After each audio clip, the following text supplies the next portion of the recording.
So, Stephen D here on Pure247 Radio, and I am joined today by Lisa Hartley from Four Kingdoms Cause. How are you doing? I'm doing good, thank you. Yeah, despite the rain, it's all good. I'm sat here with a coffee and I'm in the warm, so it's all good. All good. Got coffee. Yes. I have a mint tea with me. Oh, very Um, nice. Good yep. choice. Yes. So, do you want us to tell us a little bit about how you first got into music? Should we start there? Yeah, absolutely. I've been into music for as long as I can remember, to be honest. I think the earliest sort of memory I have is living at home. My mum and dad had this drawer in the living room and it just had a few CDs in. You know, it wasn't like today where music was just everywhere. We had these few CDs and one of them was Bruce Springsteen. And so that was the heaviest sort of music that was available to me. And I just remember headbanging to that and singing really loud. And I always loved that sort of music. I was always singing along to Disney films, that sort of thing. You couldn't stop me singing. And then when I really got into music was more when I was a teenager. So I was then, you know, old enough to like go out and seek music myself. So I grew up as a teenager, the sort of early 2000 era. So that was very sort of Kerrang TV. I was listening to Linkin Park, Papa Roach, Incubus, Alien Ant Farm, all of that sort of stuff. And I just remember thinking, gosh, yeah, like this music, I feel it. Like, I feel like I'm heard. It gets me. So I was very much in that sort of scene. So that's where it all began, really. And it sort of just is established on from there. Yeah, I've heard that during the teen years, that's when music is most influential, and those are the Mm-hmm. songs we'll take with us for the rest of our lives. So you mentioned Linkin Park and Papa Yeah, Roach and other bands like that. Yeah, we like playing those songs here on Pure 24/7 Radio. Some great bands out there. yeah. And so how did you get into like playing music, that kind of thing? So when I was a teenager, obviously loving all this music and listening to it, at school, I started a band with some friends. So we started playing in a friend's garage and we'd play every week. And we played original songs. We started gigging around all the pubs and places. Obviously back then there was no social media or anything. So we'd literally like print posters and go like stick them around town and hand out these really dodgy like demos and say, please, can you let our band play? So yeah, that was sort of the age of 16 to 17 that I was doing that. I never actually wrote any of the songs. I was the singer, but loved it. But obviously back then I didn't have much confidence in myself. So I would literally stand there and just sing the words like this, not with a lot of sort of feeling. Then after that sort of fizzled out, I didn't sing for years, like years and years and years. I got just sort of sidetracked with, you know, family life, buying a house, getting married, having kids, all wonderful things. But I just didn't really see how singing and music was so important anymore. I just thought, you know, that was when I was younger. I'm grown up now, you know, and I don't do that sort of thing anymore. And then I just sort of had this feeling one day, I sort of realized how I was getting older. And I thought, oh, but I do still really love music and I really do still love singing. And that was when I became a Christian in 2019. So I should have said this at the start. I didn't grow up in a Christian household. It's only fairly recently that I've become a Christian. And part of that just got me back into singing again. It was my daughter as well. So she loves to sing, and just hearing her sing made me think, yeah, you know, maybe I still should pursue this. So I thought, right, great, let's start an originals rock band. Sorry, not original, a covers rock band. So gathered some friends together, and we started doing covers of all those songs, you know, that I loved growing up. That lasted for a while. Short story, drummer left, and then we didn't really replace him. And then I really felt God call me to start an originals band, because I think I really started to notice at this point that some of the music that I was listening to and some of the lyrics just didn't sit right with me anymore. I understood more about the power of words, and it just didn't sit right. I was sort of very convicted of what I was doing. So I wanted to bring the heaviness that I loved, but I also wanted to bring like my faith into it. So I started an originals band, and I'd never written a song in my life, but I just knew I had it in me somehow. I just had this deep sense of just knowing that I had songs there. So yeah, the band got together really quickly. The songs started flowing. So they would write the music, I would listen, and I would write the vocals and melodies, and we would do it that way. Did a few gigs and things, and then I ended up drifting without even realizing it, away from God. And it was a really slow, real gradual process. And it kind of became more about worldly things than like the reason that I started in the first place was to, share the gift that I have, for other people, to bring them closer to God. And it started that way. And the songs, I really still feel now that God gave me those songs. Like they're not my songs. And yeah, I just knew I drifted. And one day it was quite, savage that just God came in and he just pulled me out of the situation I was in quite dramatically. It was like a real sort of cut off moment. Just pulled me out. And yeah, I should probably stop there just to see if you want to ask any other questions, because I've kind of gone right off on one. No, that's absolutely good. This is the story. This is how the music came about, and I absolutely love that. Love hearing how it comes about. So, you maybe drifted a little bit, and how did you get back on track?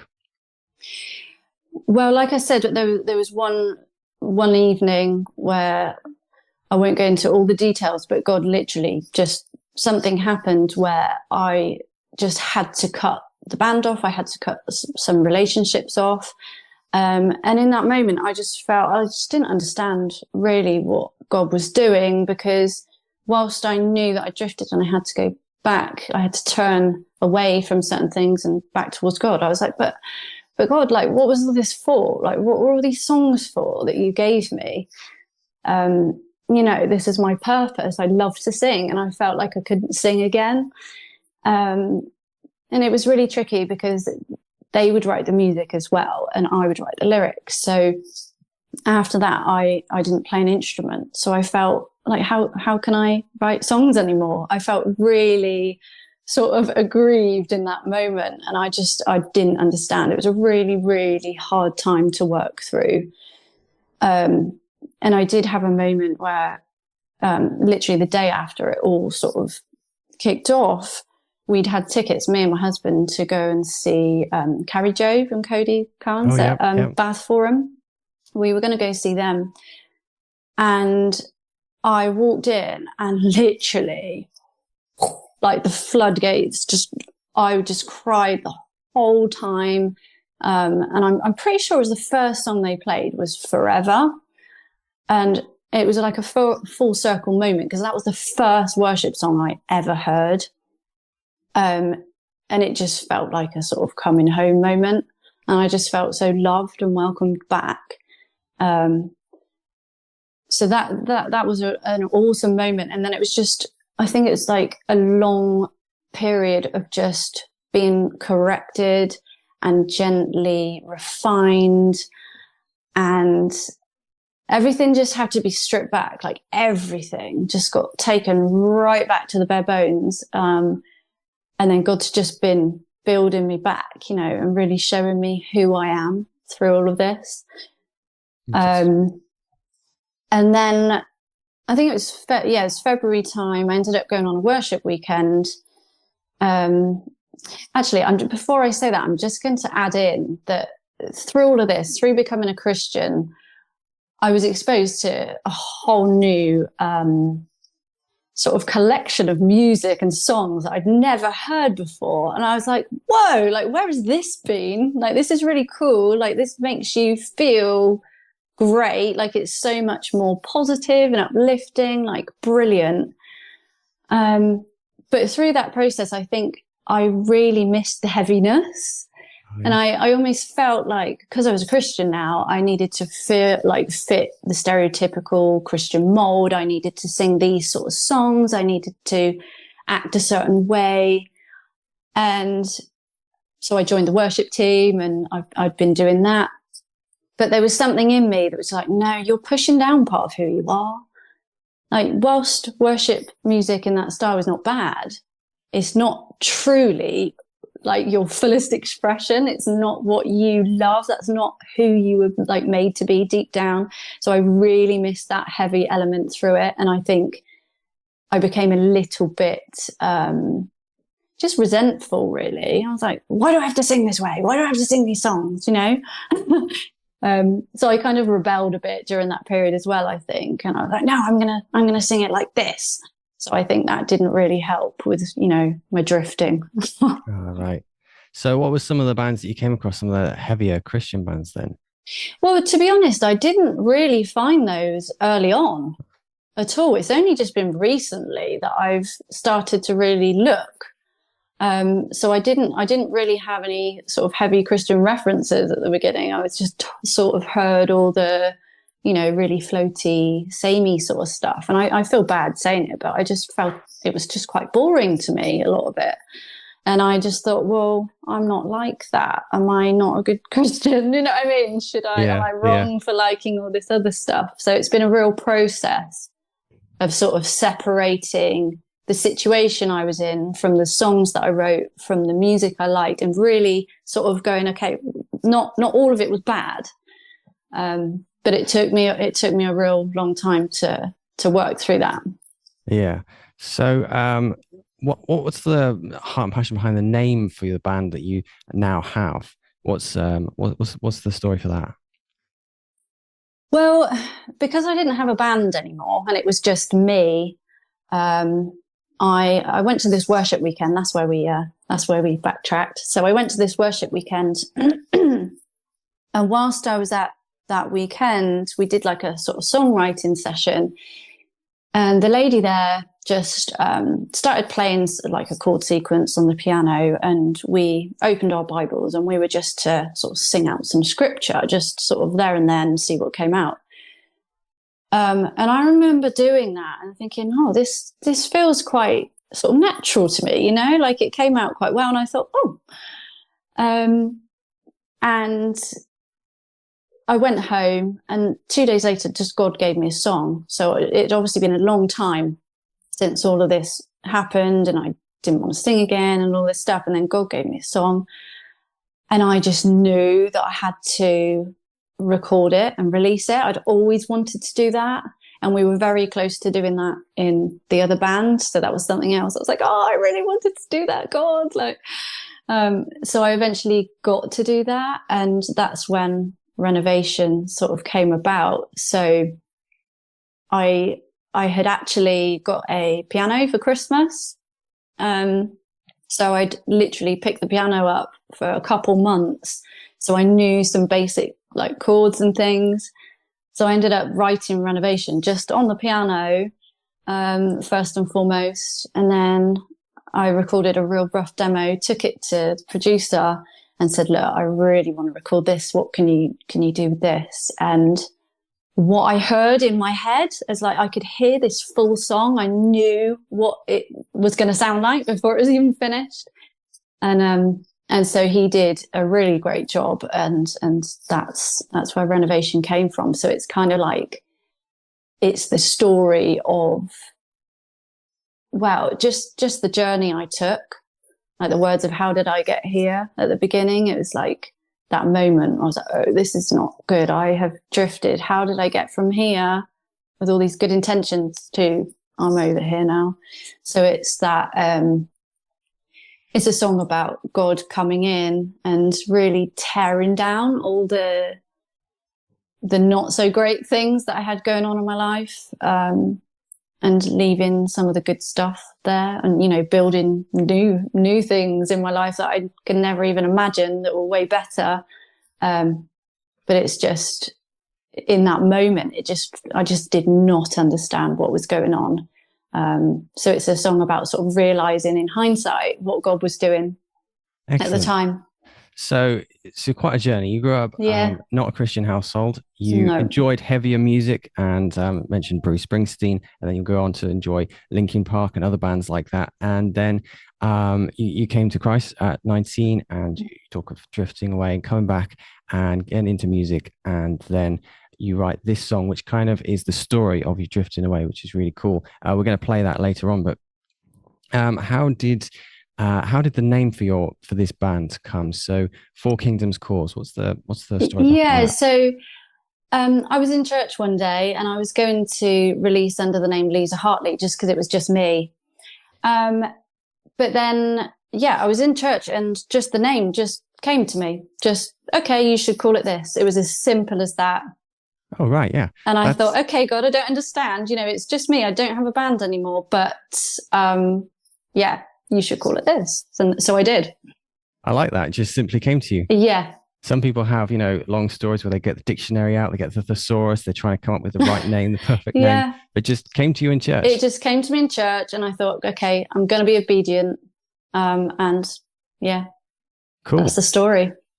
Nice and simple. I like that. So, Four Kingdoms Cause, you've got your debut single, Renovation, which kind of tells the story of you maybe drifting away and then coming back.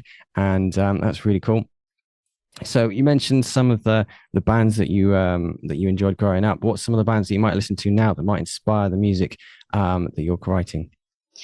I really enjoy some of Skillet's stuff. Yeah. I'm really liking the band Jaron at the moment. Okay. I don't know if you've heard them. They're like a girl band, Christian band, and they've got like a heaviness to them that I really like. So I listen to them quite a lot. Yeah. And there's a band called The Natural State as well. I don't think they're like that popular at the moment, but I discovered them on Instagram, and I think they're an American band, and they're great too. I like to see females in rock. Yeah, that's cool. What about Flyleaf? Have you? Yes. Flyleaf? Yeah. Yes, absolutely. Yeah, Lacey's great. Lacey Sturm. Yeah. She inspires me. I love her voice. Yeah, lots of great female singers in bands, and we like playing a lot of them here on the rock show on Pure247 Radio. So that's really cool to hear. Do you mind me asking what's next for you? Well, next week actually, I am in the studio.